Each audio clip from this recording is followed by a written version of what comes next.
Bonjour, essayez de vous connecter, chers amis, peuple de Creil, peuple du monde. J'ai choisi vraiment un format qui est très difficile, c'est pas sous forme de QCM. Vous avez quelqu'un, de temps en temps, vous pouvez souffler, vous poser la question. J'attends que vous vous connectez, chers amis. Essayez de vous connecter.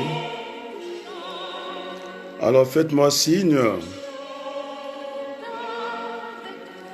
Donc, je dis bien que j'ai choisi, en tout cas, le morceau de musique de Nana Mouskouri parce que je suis un homme apaisé, très résolu d'ailleurs. Et donc, j'ai pas voulu entonner ici l'international, la lutte finale. Non, il ne s'agit pas de ça. On va les mollo-mollo à propos de ces élections municipales à Creil. Donc, je suis candidat sur une liste. Et donc, il s'agit à un certain moment, puisque derrière nous, nous avons des électeurs. Et donc, je pense qu'avant le 13, il faudrait bien que je donne des consignes de vote. La diversité que nous sommes, nous ne pouvons pas servir de marche-pied. Moi, je ne suis pas dans l'accompagnement, parce que c'est quand même inadmissible. On va dans une élection, vous avez des gens qui ne sont même pas capables de dire un mot. Mais comment est-ce qu'ils vont faire pour gérer un budget? Qui ne se sont pas du tout exprimés. Donc, je pense qu'il faudrait que ça soit le plus clair possible.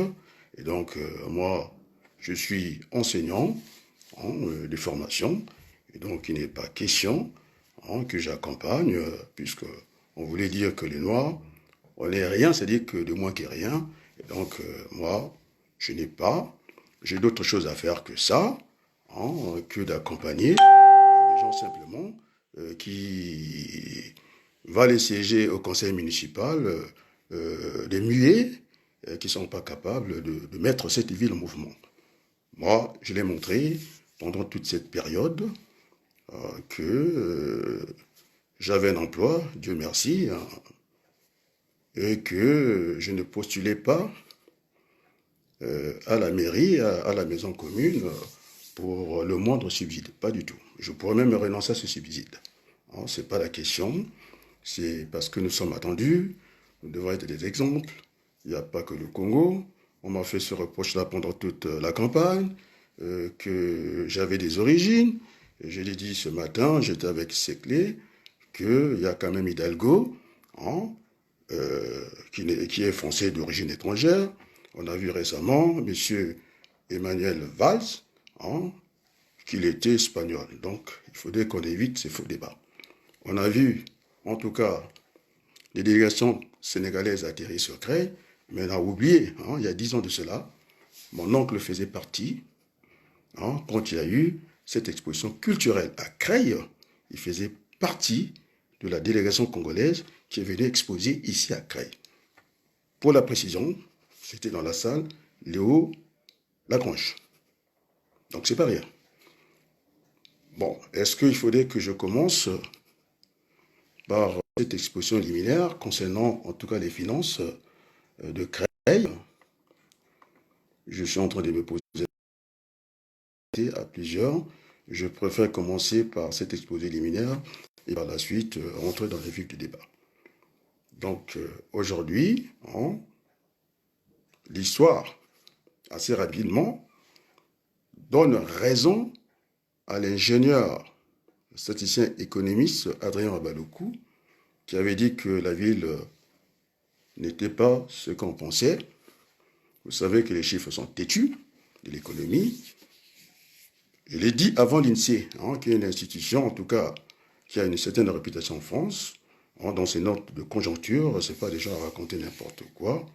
Maintenant, il s'agira que nous autres, nous puissions quand même aller au conseil municipal pour voir, à discuter, ce qu'on appelle des choix stratégiques pour mettre Creil en mouvement. Alors maintenant, les gens qui sont muets, qui ne sont même pas capables de dire un mot devant les Creillois, et qu'on ne connaît de nulle part.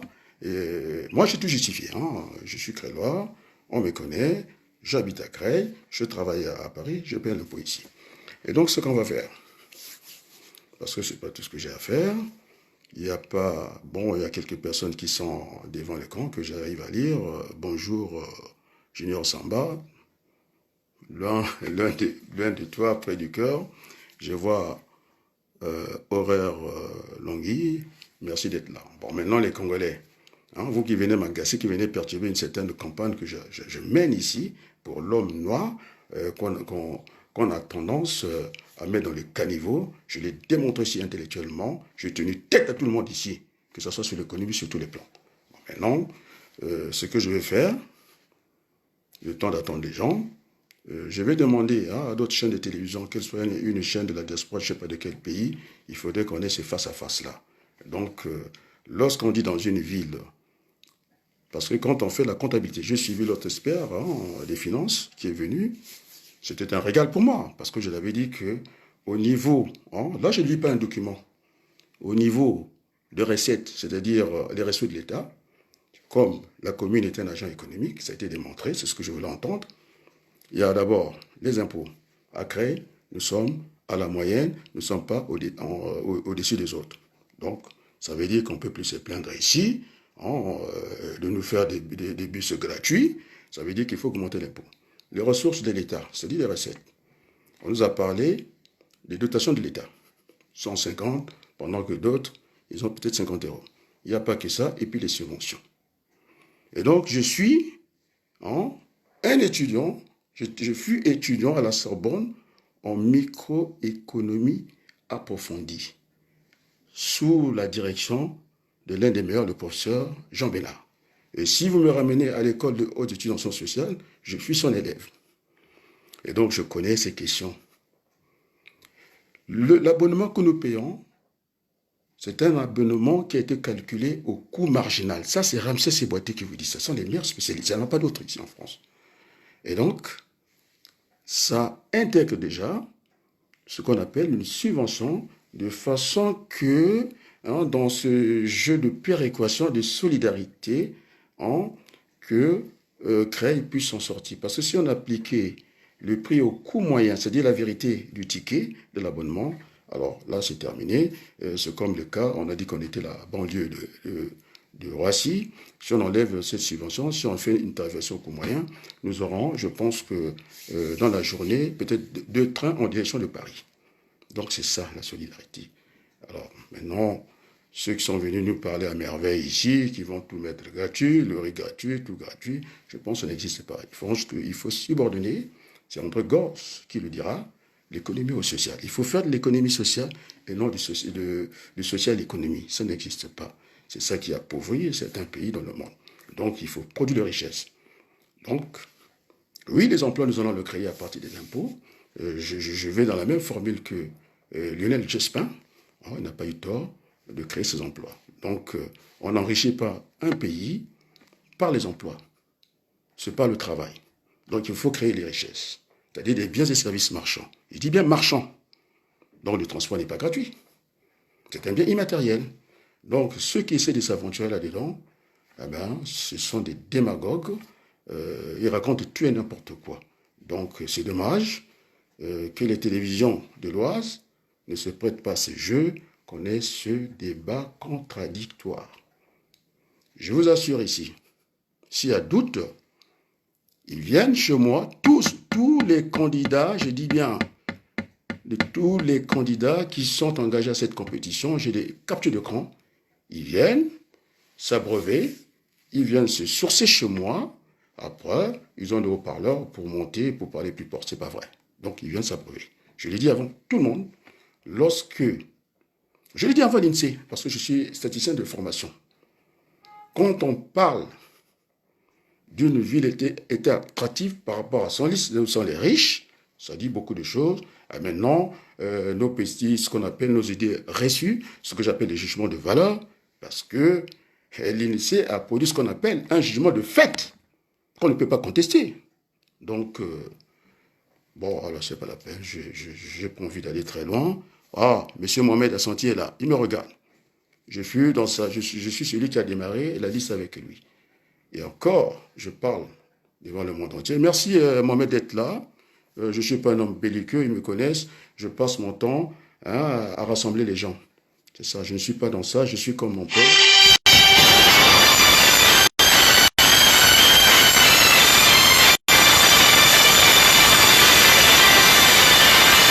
Ce sont les aléas du direct. Je suis quelque part parent unique. Vous voyez, j'ai une vie familiale aussi que je dois combler. Je passe trop de temps, j'ai un livre que je dois rédiger, et les manuscrits sont dans les tiroirs. Et donc, je disais que cette affaire, Mohamed est là. Et donc,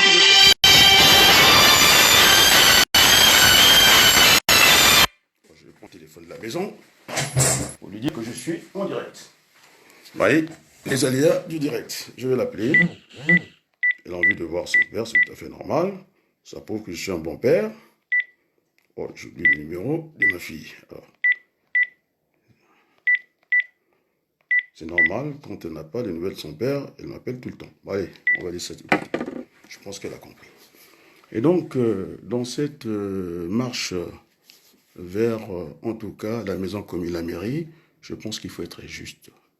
Je pense que ce n'est pas sérieux et ce n'est pas bien, hein, que nous ne soyons pas représentés, hein, cette affaire de liste. Mais ces Congolais qui viennent m'agacer, qui viennent perturber la campagne que je mène pour essayer de replacer l'homme noir à sa juste valeur. Je ne dis pas au-dessus des autres, à sa juste valeur. Ce sont les Moshi, puisque Aurore me suit. Ce sont les Bakongo, les Lari, qui viennent perturber une campagne, parce que les gens ne veulent que c'est tout à fait normal, c'est une élection locale. Moi, depuis tout le temps, je n'ai parlé que de Creil, des Créloises et des Crélois. Je suis dans ça, je n'ai pas envie de sortir de ça. Mais puisque vous venez me perturber, vous les Congolais, vous venez me perturber, je reviendrai. J'ai dit que Mme Hidalgo, elle était, je ne sais pas, française d'origine étrangère. Manuel Vaz, on a vu qu'il était espagnol. Et puisque vous voulez qu'on parle de ça, vous voulez perturber, assez rapidement, je reviendrai dans les débats congolais. Parce que je suis l'un des rares Congolais. Quand il met sa parole à la place publique, ça commence à Pointe-Noire. Ça passe dans le Niari, dans le Poul, chez Sassou Nguesso Oyo, jusqu'à Ouesso. Donc, j'ai dans mes veines, dans mes gènes, je suis un rassembleur. Je pense que Mohamed a senti qu'il me regarde en direct, qui était délice pour créer un suivi. Il me regarde, il sait que je ne suis pas un homme à diviser pour régner. Je ne suis pas dans ça. Même celle qui m'a fait le plus de tort dans cette campagne, on s'est croisé à la gare du Nord. Elle reconnaît, donc il n'y a pas besoin de venir humilier les gens. Il a reconnu que j'étais un homme intègre.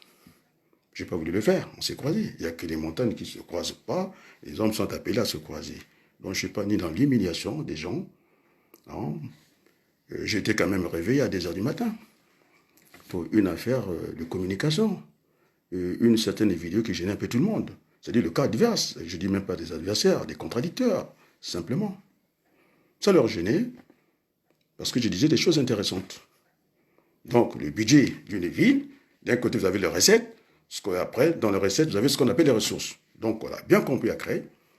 Il y a l'impôt, qui n'est pas aussi élevé que ça. Si maintenant vous voulez des bus gratuits, il faut qu'on élève un peu la levée des impôts. Il faut qu'on lève un peu ça. On nous a parlé dotation de l'État. L'État donne de l'argent. Après, quand on regarde au niveau, dans le cas de la décentralisation, de la solidarité, l'État regarde un peu le budget, l'équilibre du budget communal. Ben, c'est pas assez. Dans le cas de la solidarité, ben, on ajoute une subvention. Voilà, côté recette. Mais lorsque j'ai regardé cette émission avec NSF, ça m'a beaucoup amusé. C'est une comptabilité que je n'ai pas compris. Au niveau des ressources, quand j'appelle de recettes, il y a moins de lignes. Et au niveau, ce qu'on appelle la dépense, les emplois, on nous parle des fonctionnaires de la mairie qui auraient eu, je sais pas, une certaine prime d'intéressement. Mais ces gens-là ne vont pas voter contre vous parce que vous parlez contre eux. Et donc, au niveau des emplois, on devait nous dire, voilà ce qui a été bâti, ce qui n'a pas été bâti, ainsi de suite. Et donc, même si je ne suis pas candidat, il faudrait que les gens comprennent que j'ai mené une très belle campagne, où je parlais de l'existant. C'est ressorti.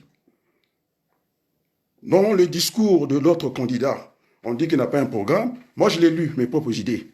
Et donc, imaginez-vous que je vote contre mes propres idées. Quand je parle de l'existant, un homme politique doit, et puis c'était ajouté vision. C'est ça la syntaxe. Nous avons ici, à Creil. Maintenant, c'est clair, lorsque vous faites l'équilibre d'un budget communal, et que ça ressort, ces contradicteurs-là qui disent qu'il y a un autofinancement Mais le bilan est positif. Mais moi, je me demande de l'autre côté, il faut monter au créneau, il faut marteler, il faut aller dans cette syntaxe-là.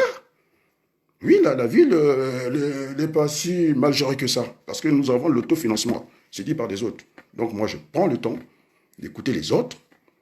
Ce qu'on avait dit dans la langue française, ce que vous avez dit, c'est pour les autres. Ce que vous n'avez pas dit, c'est pour vous.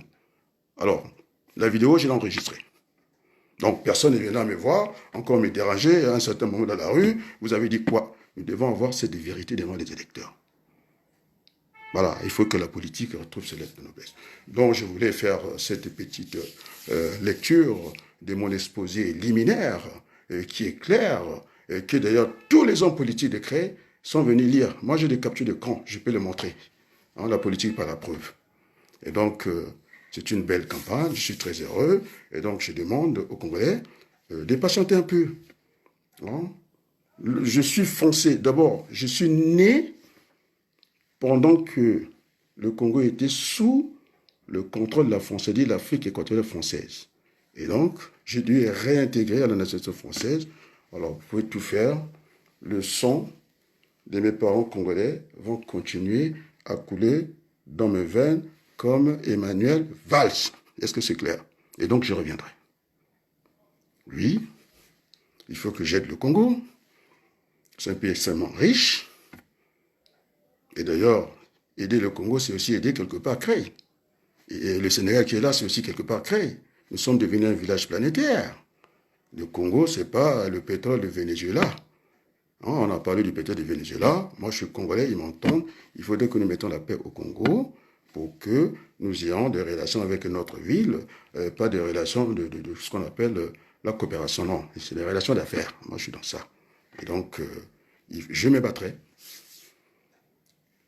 Ce n'est pas chaque matin, en me rasant, je pense à devenir. Oui, les Congolais disent que je suis présidentiable au Congo. Je suis parmi ceux qui peuvent changer le destin du Congo, c'est vrai. Ils me regardent, tout le monde me regarde, le monde entier me regarde. Donc, mon avenir proche, il fallait le comprendre, c'était Cré. Et puis, mon avenir lointain, c'est le Congo. Oui, je suis le redevable du Congo. Oui, je suis un ancien boursier du Congo. Oui, j'ai passé toute ma vie en France, mais n'attendez pas que je puisse me régner. Ça, il n'en est pas question. Je ne pourrais pas me régner. Donc, ce qui est bon, que je voulais faire à Cré, est bon pour le Congo. Il n'y a pas de contradiction. Nous avons besoin, parce que quand on va parler des investisseurs, c'est pourquoi j'ai mené tout. Pendant 6 ans, moi, je suis prêt. Je n'ai que parlé du bien de Cré. Maintenant, ceux qui ont parlé du déclin de Cré, je pense que hier soir, en écoutant nos amis en face, je pense que... Moi, je les ai vus la nuit. Dès que j'ai signé cette tribune avec ces clés, ils avaient du mal à dormir. Parce qu'ils ont menti. Oui, ils savent pas qu'entre-temps, la majorité en place, dès qu'ils avaient eu cet avertissement, c'est-à-dire cet avis de la Cour régionale de comptes, ils ne sont pas si idiots que ça. Il faut être potentiel pour dire qu'ils sont idiots. Mais il y a eu un aménagement dans le budget municipal côté emploi et puis, comment on appelle ça, côté ressources. Ils ont eu le temps de réajuster tout ça. Ils ont eu le temps de réajuster tout ça. Et c'est ce qui ressort aujourd'hui, qu'on vous parle de tout financement. Quand on parle de tout financement, donc c'est bon. Alors maintenant, merci à cet expert qui est venu nous aligner 3 lignes de ressources de l'État de Creil, c'est-à-dire le petit État de Creil. Moi, ce que je voulais faire dans ce nouveau conseil municipal, de faire, c'est-à-dire en rendement d'échelle, hein, c'est-à-dire qu'il y a l'État-nation, nous sommes l'État commune, de remettre les clés de la commission finance à l'opposition. Et même plus loin, je pensais encore, il n'y a pas que dans chaque liste, il y a des sachants, il y a des gens qui sont moins bons. Pourquoi pas faire? Est-ce que la loi nous interdisait de prendre, c'est-à-dire de faire l'équipe de Creil? C'est-à-dire tout le monde sur le même lycée, allez, on y va. Est-ce qu'on pourrait nous interdire ça? Voilà, des idées qui étaient les miennes. Bon, ainsi va la vie. Et donc, mais c'est un honneur d'avoir un Crélois noir, bon, les autres préfèrent dire black, bon, on va leur faire plaisir, qui a invité dans la ville la plus peuplée du 9-3-93 en Seine-Saint-Denis d'aller encourager une candidate qui est conseillère municipale à Montreuil, je pense à Madame Mazier, et c'est un honneur. Et donc aussi, c'est une occasion, je demande, puisque Creil semble être la ville la plus africaine de France, ceux qui me regardent, qui se reconnaissent dans la diversité, de voter Muriel Mazier. Elle voulait que je reparte là-bas. Donc Creil, au niveau démographique, c'est 3 fois, je pense, et demi que la ville de Creil, c'est une honte pour notre ville, et d'écarter les compétences. J'en ai fait l'expérience, c'est une honte pour notre ville. Et donc, on aurait mené, voilà, je vois Creil Tabernacle. Ils sont là, ils me regardent. Certains, ils ne veulent pas se montrer, c'est tant pis pour eux. Et donc, voilà ce que je tenais à dire un peu. Et puis, j'avais dit que je m'inviterais de temps en temps dans les foyers de Crélois, parce que c'est le seul moyen qui nous reste, pour essayer de freiner un peu cette propagation du virus, le coronavirus. J'ai même du mal à prononcer ça, tellement que ça nous fait mal, ça ravage le monde entier, et donc je suis obligé de passer par les syllabes. Je n'ai pas pu ça le mot globalement. On a voulu mentionner le français ici, mais moi je sais qu'une langue, ça commence par le son, c'est le mot, et puis c'est la phrase. Voilà. Donc, c'est triste pour l'humanité. Je pense que c'est une honte, pas la honte à dire le coup. Hein? Voilà, il faut savoir quitter les choses avant que les choses ne vous quittent. Je pense au général le décolle. Donc, pour le moment, je suis dans la compétition. Je donnerai les consignes nécessaires. C'est que les électeurs feront pendant cette élection municipale. Il y a des gens, je pense qu'il ne faut pas vendre la peau de l'ours avant l'avoir tué. Il y a ce qu'on appelle la masse silencieuse. Il va s'exprimer. Il y a des gens même qui ne font même plus campagne parce qu'ils savent que, mais non, c'est une déception pour moi. C'est comme si on était en train de vendre les carats de diamants dans une petite chambre noire. Il faut se voir, il faut qu'on vous voie. C'est ça le débat politique. Il doit être apaisé. À chaque fois que j'ai dit un mot, ça a été repris par de grands hommes, même d'église, et ainsi de suite. L'évêque, en tout cas de l'Oise, va reconnaître qu'il faut qu'on aille dans une élection apaisée. Je suis l'un des rares, puisque M. Mohamed, j'étais avec lui ce soir-là, quand on m'a cassé la voiture. C'est-à-dire la lunette arrière. Je ne suis pas monté sur le toit. Ça fait partie de la bêtise humaine. Bon, allez, un autre sujet, parce que je voulais parler, parce que les sujets s'emboîtent quand on parle des finances. Eh bien, il faut aussi voir ce qu'on appelle la police municipale. Je dis qu'ils racontent tout et n'importe quoi, parce que vous voulez que le débat, on l'aura. Pourquoi? L'augmentation des effectifs de la police, pour faire quoi? Pour faire quoi, dites-moi? Lorsqu'il y a eu ces malentendus à l'hôpital, hein, le maire est sorti.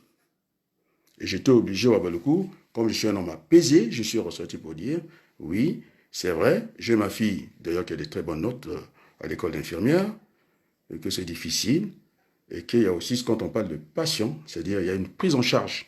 Lorsque vous allez dans certains hôpitaux, on vous prend la température dès que vous êtes aux urgences, dès que vous êtes en face de médecin, dès que vous êtes rentré hein, dans le SAS ou bien dans la salle, la température, on vous la prend en 2 minutes. Et si vous êtes, parce qu'il y a un triage à faire entre la médecine et la chirurgie, après rapidement, en moins d'1 heure, vous êtes déjà dans votre chambre de l'hôpital. Mais à Creil, vous êtes dans la salle, ça prend quand même, pour prendre la température, ça prend 30 minutes, et même plus. Donc, il fallait régler un peu ce malentendu, et c'est pourquoi je suis d'accord avec le professeur de la salle Pétri, qui n'a pas lâché sa main, hein, pour dire à Macron, oui, c'est une occasion, c'est malheureux, il y a les malheurs des êtres peuvent faire le bonheur des autres. Oui, il manque des effectifs à l'hôpital. Donc la prise en charge, il faut cette médecine de ville que j'avais indiquée, il faut que nous l'ayons. Donc l'hôpital n'a pas à gérer les flux de la médecine de ville. Donc il doit avoir des maisons de santé à créer. S'il y en a assez, il n'y en a pas assez. Et donc voilà. Donc la police municipale, elle sera livrée à elle-même parce que ceux qui devaient être en première ligne, hein, Eh bien, moi, non, un petit salaire. Après, ils vont faire des bavures ici. Pour faire quoi? Donc, tous les projets qu'on a lus à Creil, et c'est la police. Mais la police, avec elle, puisque vous voulez tout gratuit, les bus gratuits, vous allez les financer comment? Moi, j'ai indiqué les ressources de l'État Creil. Hein. C'est, en tout cas, les impôts. La levée n'est pas assez importante, parce que j'ai dû entendre, d'ailleurs pas j'ai dû entendre, pas semble-t-il, que dans d'autres villes, c'était 1400 à peu près, et qu'à Creil, on était au niveau des impôts, je pense à 700, quelque chose comme ça. Et donc, il y a une marge. Donc, maintenant, la bataille qui nous attend du deuxième tour, c'est la confrontation d'idées pour avoir la meilleure orientation stratégique pour mettre notre ville en mouvement. Alors, ceux qui disaient que j'avais un problème de diction, eh bien, je les attends. Oui, je peux avoir. Est-ce que je parle le français comme un Camerounais? Non. Oui, j'ai pas cet accent-là. Oui, j'ai un accent. Sur ce, je vous dis un grand merci. À très bientôt. Au revoir.